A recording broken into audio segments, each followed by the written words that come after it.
고대 그리스 철학자 중에 디오게네스라는 사람이 있습니다. 키니쿠스 학파라고 불리우기도 하고 우리말로 하면 견유학파라고 하는데, 이 사람들은 자연으로 돌아가자, 단순하게 살자, 복잡해지는 문명을 거부합니다. 사람들이 복잡하게 사니까 몸도 힘들고 마음도 힘든 것이다. 단순하게 살자. 그래서 개 견자를 써서 개처럼 사는 사람들. 어감이 좀 안 좋긴 하죠. 개처럼 산다고 하니까. 우리가 생각하는 그런 개처럼이 아니라 개처럼 단순하게 자연에 동화돼서 살아야 한다라는 사람이었습니다. 기괴한 행동을 많이 했다고 합니다. 낮에도 등불을 가지고 다녔대요. 그 이유는 무엇이냐라고 물으면 여러 가지 이유가 있다라고 합니다. 사람들이 보고 있어도 진짜로 보지 못하기 때문에 지혜가 없는 사람들과 부딪히지 않기 위해서. 그러니까 내가 등불을 가지고 다니는 것은 내가 보이지 않아서가 아니라 지혜가 없는 사람들이 등을 보고 나를 피해가라 라고 말을 했다고 합니다. 그리고 플라톤이 인간에 대해서 인간은 털을 뽑은 닭에 불과하다. 생닭 있죠? 이렇게 말을 했다고 합니다. 어떤 의미가 있겠죠.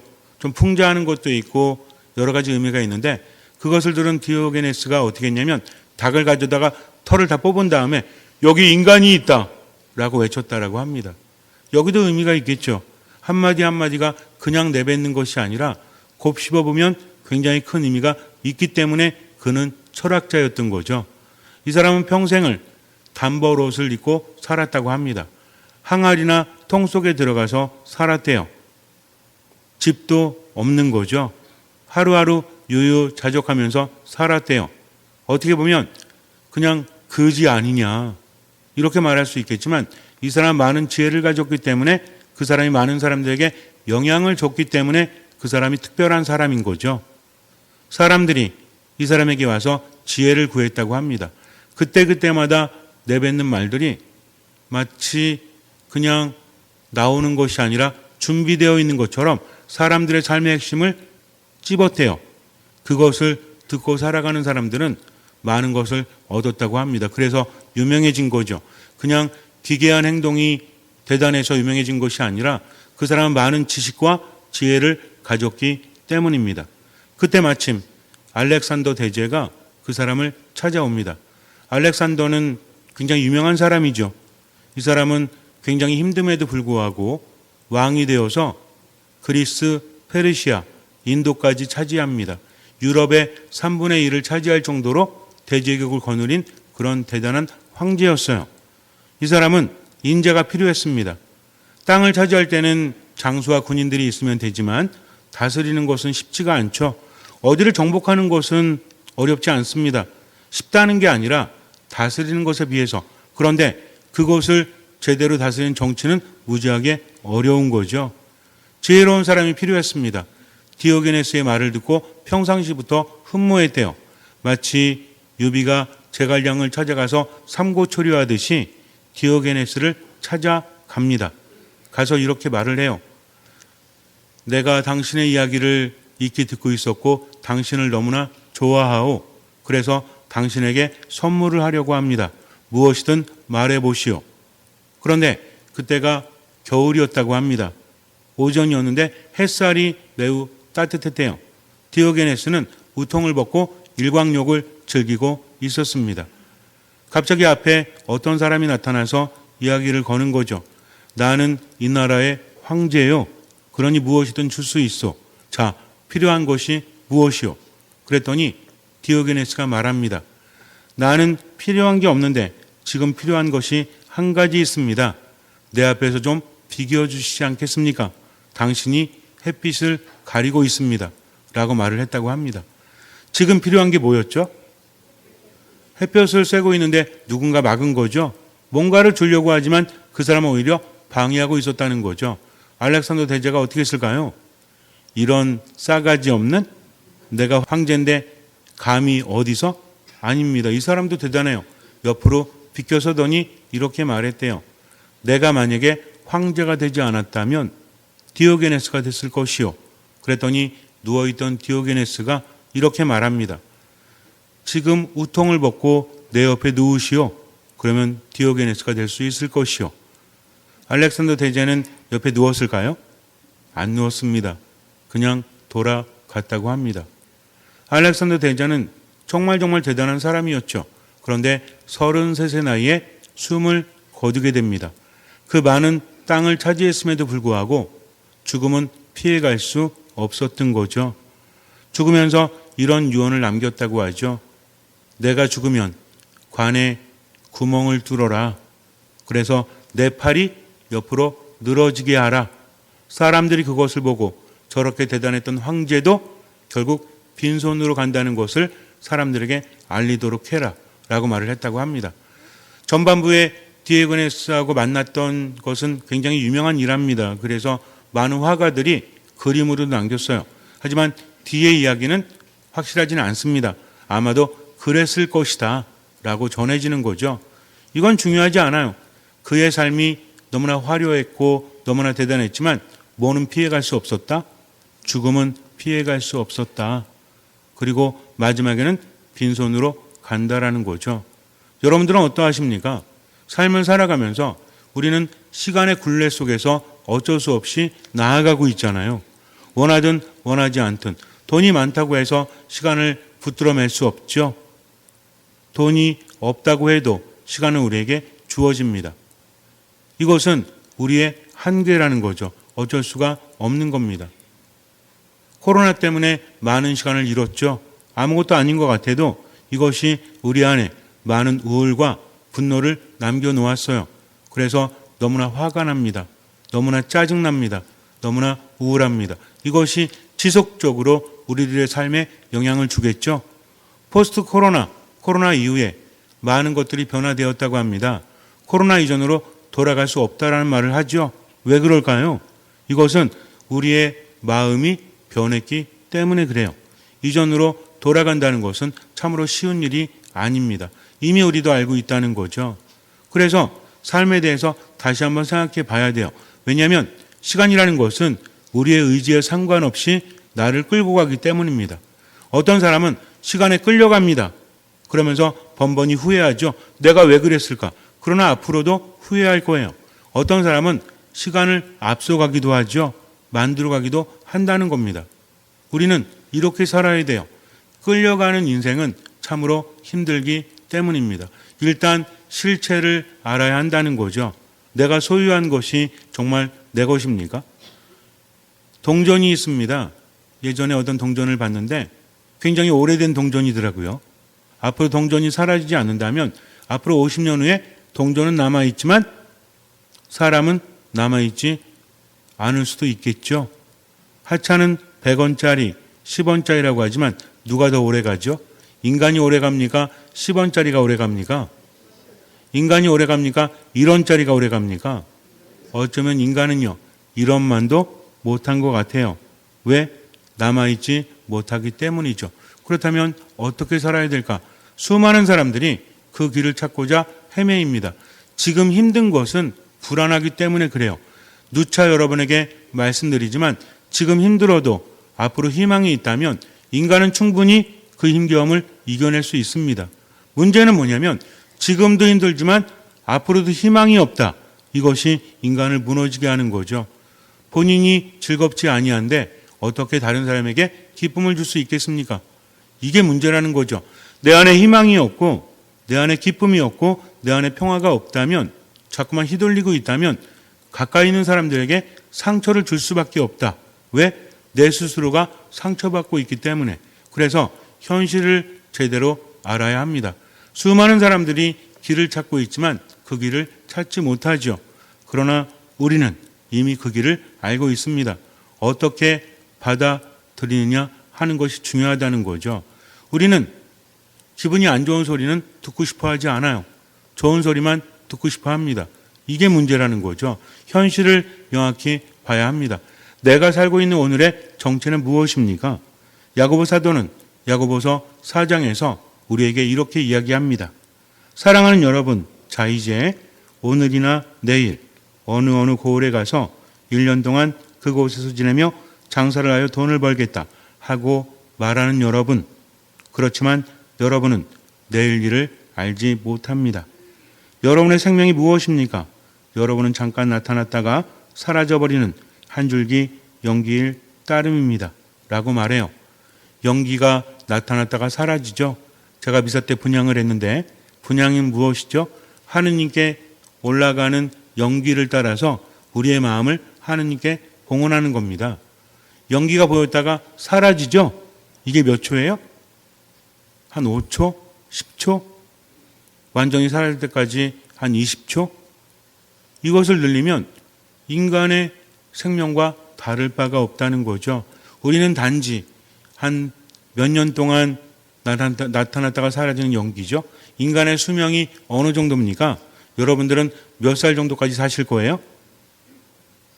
빨리 가는 분은, 적게 사시는 분은 한 150년, 그리고 좀 오래 사시는 분은 한 180년 이렇게 살 거죠?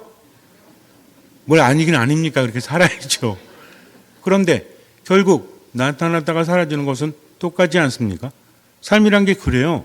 앞으로 보면 많이 남은 것 같아도 돌아보면 어때요? 어떤 사람은 10년을 살고 어떤 사람은 20년을 살고, 지금 여기에도 아이들부터 어르신들까지 많은 인생이 있죠? 돌아보니까 어때? 똑같아요. 눈 감았다 뜨니까 지금이잖아요. 앞으로도 마찬가지입니다. 이렇게 인간의 삶이라는 것은 나타났다가 사라지기 마련이라는 거죠. 그런데 우리는 어떻습니까? 이렇게 소중한 시간을 어디에 빼앗기고 있죠? 돈을 벌기 위해서, 명예를 갖기 위해서, 지식을 갖기 위해서 살아갑니다. 이 자체가 나쁘다는 것이 아니죠. 그런데 여기에 휩싸여서 많은 것들을 잃어버린다면 우리는 그럽니다. 내일을 위해서, 내년을 위해서 왜 이렇게 열심히 일하십니까? 나중에 잘 살려고요. 그런데 나중에 어디 있습니까? 그때가 되면 또 매여서 지금을 놓쳐버리는 것을, 늘 후회하는 삶을 살고 있다면 문제가 있다라는 거죠. 그러니 어떻게 살면 돼요? 어차피 이래도 한 세상, 저래도 한 세상이니까 얼마만큼의 돈이 필요하죠? 쓸 만큼만 있으면 된다는 것을 알아야 됩니다. 안다고 해서 쉽게 변하는 건 아닙니다. 우린 집착될 수밖에 없어요. 왜? 불안하니까. 그러나 끊임없이 생각하라는 거죠. 생각을 하고 또 생각을 하고 생각을 하면 변합니까? 안 변합니까? 변하죠. 근데 이게 힘들죠. 그래서 생각이 아니라 무엇을 해라? 끊임없이 생각하는 것도 하나의 방법일 수 있지만 이거 너무 힘들다. 생각은 마음의 영향을 받으니까 우울한 사람한테 아무리 좋은 생각 하라고 할지라도 좋은 생각이 안 됩니다. 화가 난 사람한테 아무리 마음을 편안하게 먹으라고 해도 편안할 수 없다는 거죠. 그러나 우리는 생각이 아닌 무엇을 하죠? 하나, 둘, 셋. 묵상을 하죠. 묵상은 무엇입니까? 혼자 생각하는 것이 아니라 나와 함께 하시는 주님을 바라보는 것. 주님과 함께 생각하는 게 묵상이다. 나 이렇게 화난다가 아니라 주님, 저 화납니다. 저를 치유해 주십시오. 주님, 제가 우울합니다. 길을 알려주십시오. 하면서 생각을 무엇으로 바꾸는 거죠? 기도로 바꾸는 겁니다. 이것이 무엇이다? 이게 묵상이다. 이것을 해본 사람은 변화되는 것을 체험하게 돼요. 즉, 세상이라는 것은 짧지만 잠시 나타나갔다가 사라지지만 우리는 누구 안에서? 하느님 안에서 어떤 마음으로? 듣는 마음으로 살고 있다는 거죠. 야고보 사도는 말합니다. 도리어 여러분은 주님께서 원하시면 우리가 살아서 이런저런 일을 할 것이다 하고 말해야 합니다.